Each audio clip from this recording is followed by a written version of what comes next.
Hi folks, today we're looking at something called implicit differentiation. So to get into it, let's take a little stock of what we've done up to this point.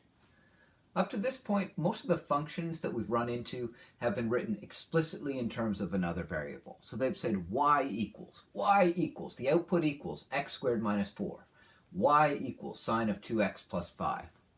And that's a good way to be able to identify a function. It's written in y equals form, and then everything that follows is in terms of x, and there's no funny business like a plus or minus. But sometimes a relation will have the variables all tangled up. So if I have 4x plus y equals 10, that's easy to untangle. I could just rewrite it as y equals 10 minus 4x, and I could differentiate easily. The next one, I could untangle it. It would be a bit of work though. Y squared equals 1 minus x squared. And then I'd have to square root both sides. So in terms of writing it as explicit form, it's got a plus or minus and a square root. It's messy. I could untangle it, but I don't really want to. And then I run into another relation where untangling it at all is going to be super difficult.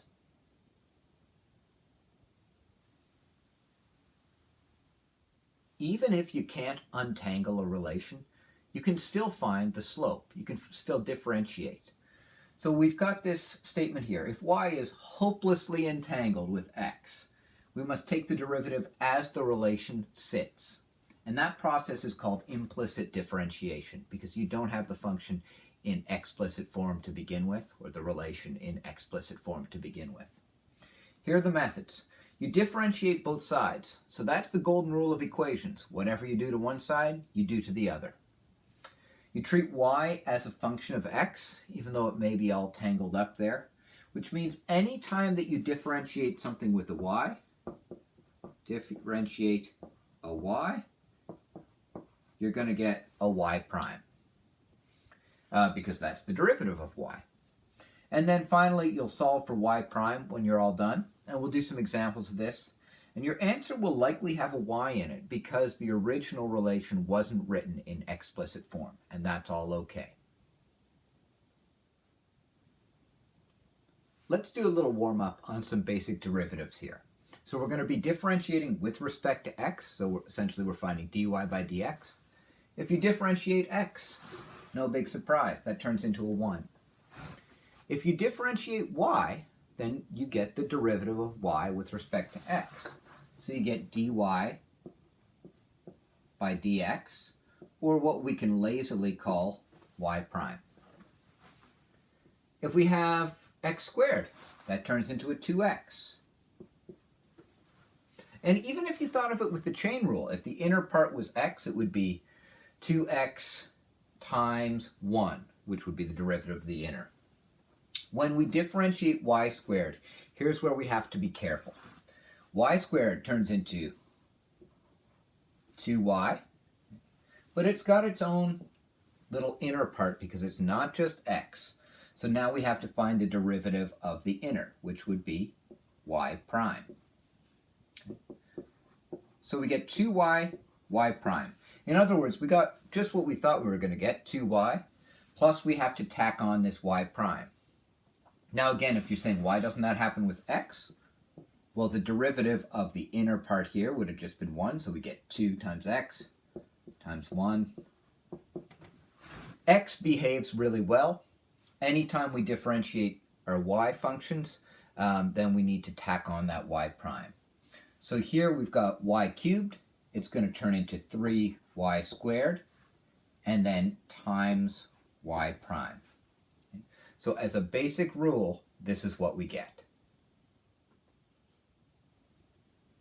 Anytime you differentiate something involving y, proceed as usual, but tack on a y prime to the end.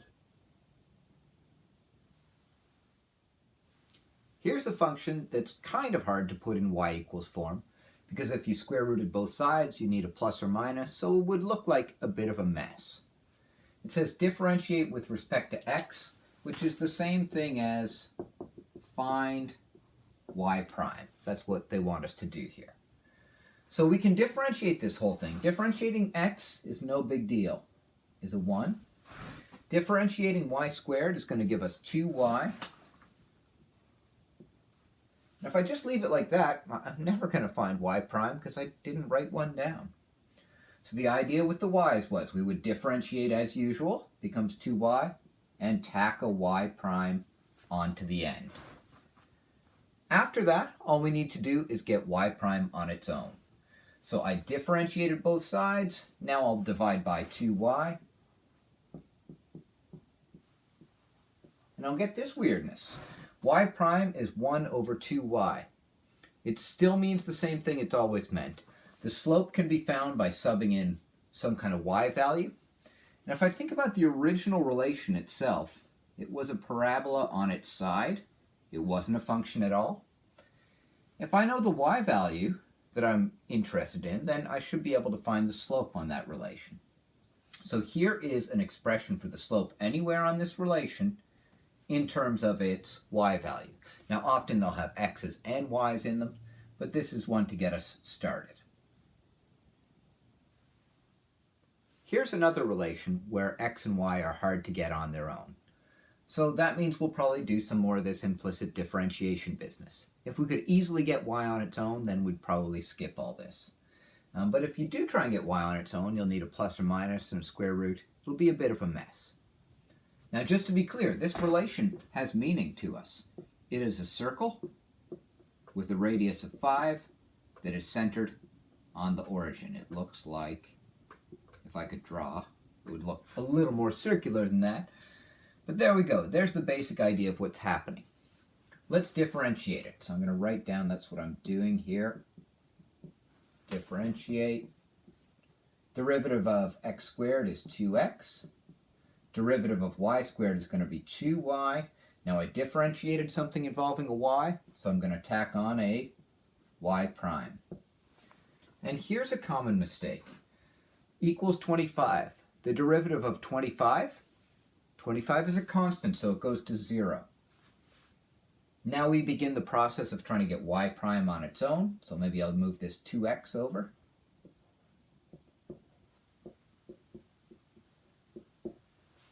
What else do I need to do? I need to divide by 2y in order to get y prime on its own. So that'll give me y prime equals negative 2x over 2y. Or, if I simplify a little bit, just negative x over y. So that tells me I can find the slope anywhere on this circle as long as I know the x and y coordinates that I'm talking about. So let's actually do that. Let's say that we're now going to find the slope at 3, negative 4, okay, which is a point on this circle. Now if I look at that point, it looks like the slope should be positive. I don't know exactly how steep it should be. Let's find out. So I'll go y prime, put in my x value, which is 3, my y value, which is negative 4. That'll give me a slope of positive 3/4 over here. Seems reasonable. It definitely should be positive. Obviously my drawing is not perfect, but the same meaning is still retained. Y prime gives us the slope or rate of change that is on the original relation.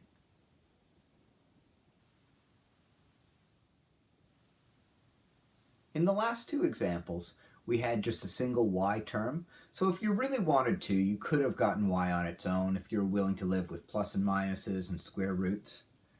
Here we've got multiple y terms. It's going to be impossible for us to rewrite this strictly in terms of y. So we're just going to have to take the derivative as it sits. And a new problem is going to crop up for us, and we'll deal with it just in a second. But let's do the first thing.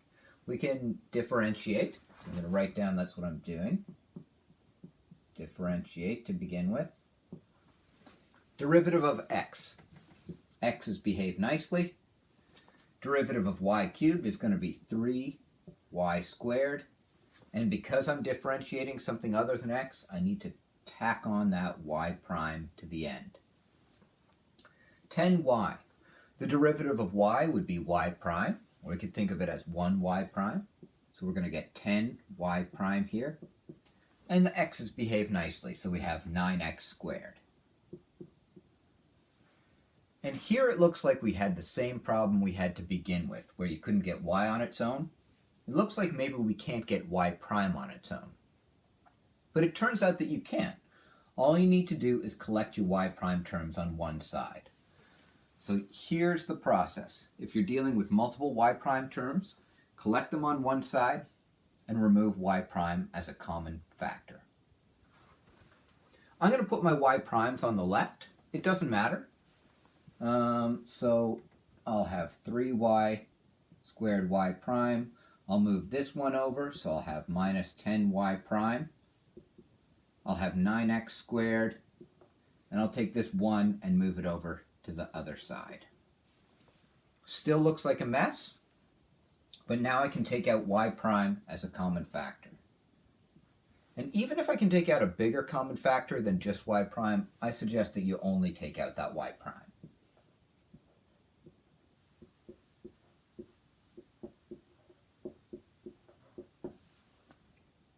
Now this whole thing looks like you can get y prime on its own. So it's just been factored here. Now I'll divide both sides by this. So I'll have 9x squared minus 1 all over 3y squared minus 10. And there's an expression for the slope on this weird function that you could check out on Desmos at any of its xy coordinates. You could also have done this by putting the y prime on the other side, and I'll show that real quick.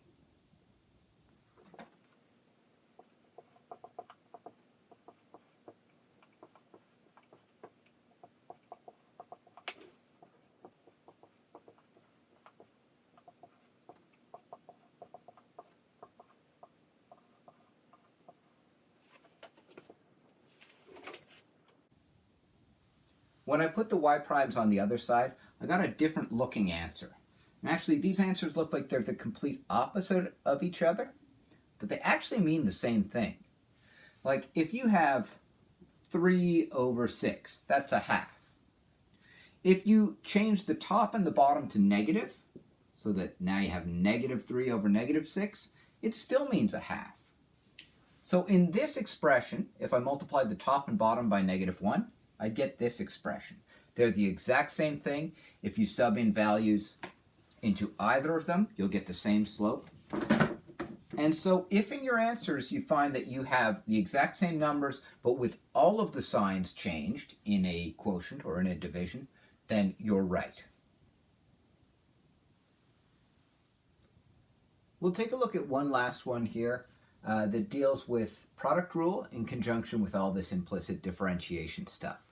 So obviously you can't get y on its own easily here, or perhaps not at all. So we're going to have to differentiate this as it sits. Some of these derivatives are really easy. 5x turns into 5. Hopefully now we're getting the hang of it. 3y to the 4 would turn into 12y cubed times a y prime on the end. But what this does have in it is an x squared times a y squared. So that's going to be a product rule. Let's see what we get. Our u would be x squared, our u prime would be 2x, no big deal. Our v would be y squared. Our v prime is where we have to watch out. It's going to turn into 2y times y prime. Now we're ready to differentiate. We've done our setup. So let's check this out. Differentiate. 5x turns into 5 minus all of u prime v, so that's 2x by y squared, minus plus u v prime. So there's the product rule. I've got the subtraction around all of it because we're subtracting that entire product. And then we get 12y cubed times y prime. Now that's a big mess, so let's see if we can make it look a little nicer. We've got 5 minus 2x y squared. This is going to turn into a minus now, and it'll be minus 2x squared y times y prime. And that is equal to 12y cubed by y prime. At this point, I've got multiple y prime terms, and I want to collect them all on one side. I think it's easier to collect them on the right-hand side because I'll have to move around less stuff. But you could do it on either side, doesn't matter. So I'm going to be left with 5 minus 2xy squared on this side. Over on this side, I'm going to add on some stuff. I'm going to add on this 2x squared y prime.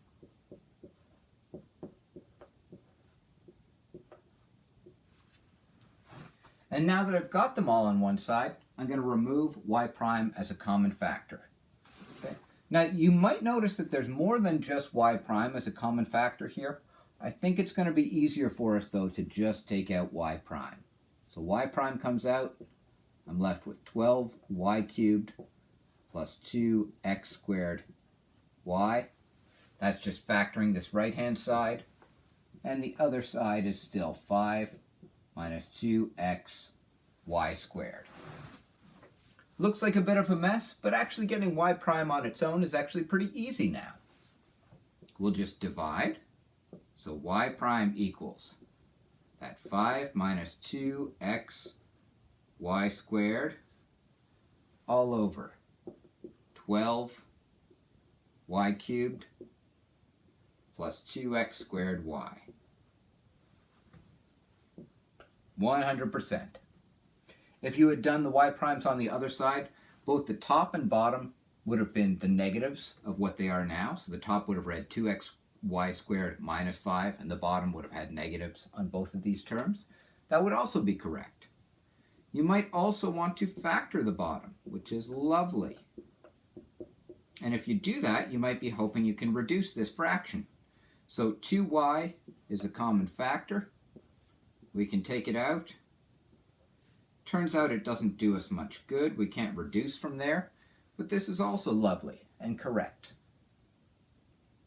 So at this point, you should be ready to try some of those implicit differentiation practice questions that are in the video description. If you have questions, let me know. The big thing to keep straight here is that when you differentiate something that involves a y, make sure that you tack on a y prime afterwards. Good luck!